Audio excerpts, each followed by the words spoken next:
Know Your Candidate.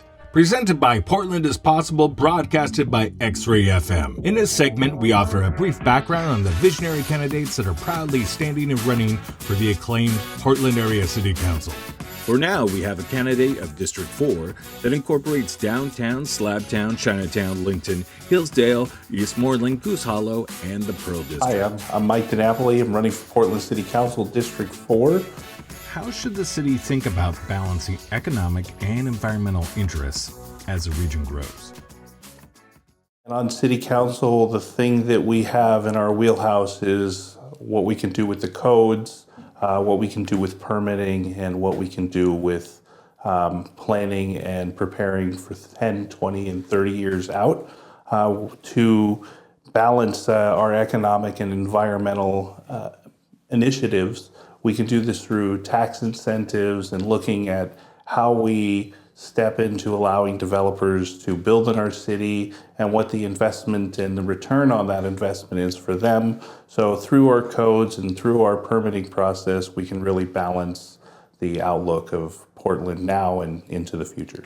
Should the city of Portland be incentivizing building new large venues here? How does whether the project is locally owned affect your view of these projects?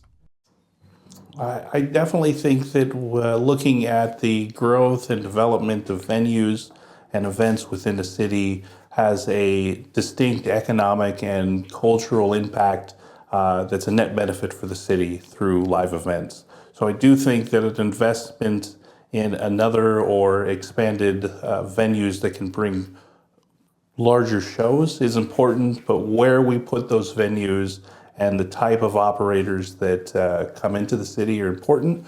We have a lot of vacant space that I think could be allocated for venue space, and I'd like us to explore that before building new. What are the biggest impediments to Portland making progress on its environmental, economic, and cultural goals in the next decade? You know, one of the single biggest challenge with hitting any of our goals of growth in Portland is our fentanyl crisis on the streets. And if we can't deal with that as a state of emergency and get a grasp on the fentanyl delivery mechanisms that are poisoning the people of Portland, it's an endless cycle of reactionary spending that I'm afraid is going to keep us from achieving the goals of building a vibrant and healthy city for Portlanders.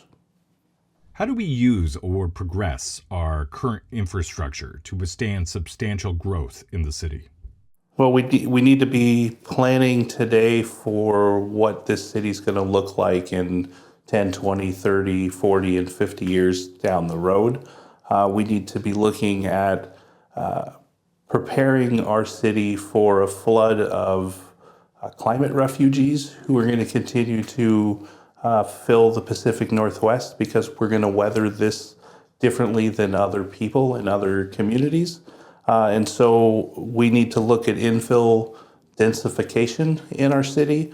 We need to look at making sure that the buildings that we're building are healthy and sustainable buildings and aren't built with the least expensive building materials that we can do. So we need to be budget conscious, but we also need to be looking to build sustainable buildings that are economic and also healthy for the environment. What would or should the average Portlander's day look like in 30 years? I love this question. Right now, we're a city that's rebounding from a tough time. So, looking 30 years down the line, I see a greater work-life balance for Portlanders with a more vibrant and healthy city around us. And increased walkability in our neighborhood so we can really not have to get in a car to commute to the things that we want to do and see, and then we have other ways to continue to get around a healthy city. Lightning round.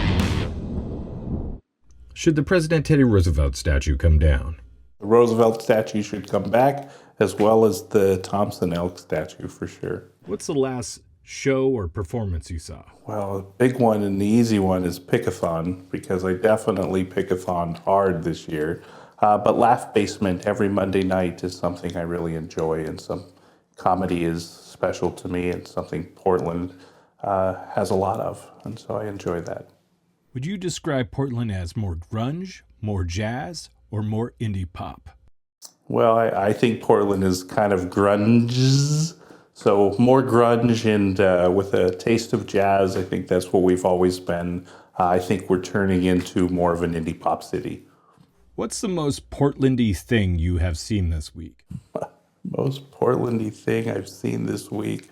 I saw a man on a unicycle. I saw another person with no arms riding a bike, and I've seen a lot of collaboration in this city council race among people to build a really vibrant city, and I feel like that's something that's really special about Portland. Whom from Portland's past or present should our leaders take notes from? Well, Bud Clark for sure is near and dear. Vera Katz is someone that we can model a lot of good policy from. And I think we can also learn a lot from our outgoing mayor, Ted Wheeler, things that we can do better. And, it's an experiment, so I think we can learn from all of our previous elected officials, and we should be learning from them. So now you know your candidate, or a bit about them. We like to thank the visionary candidates, also like to especially thank all the volunteers and organizations that put this together. We couldn't do this without you.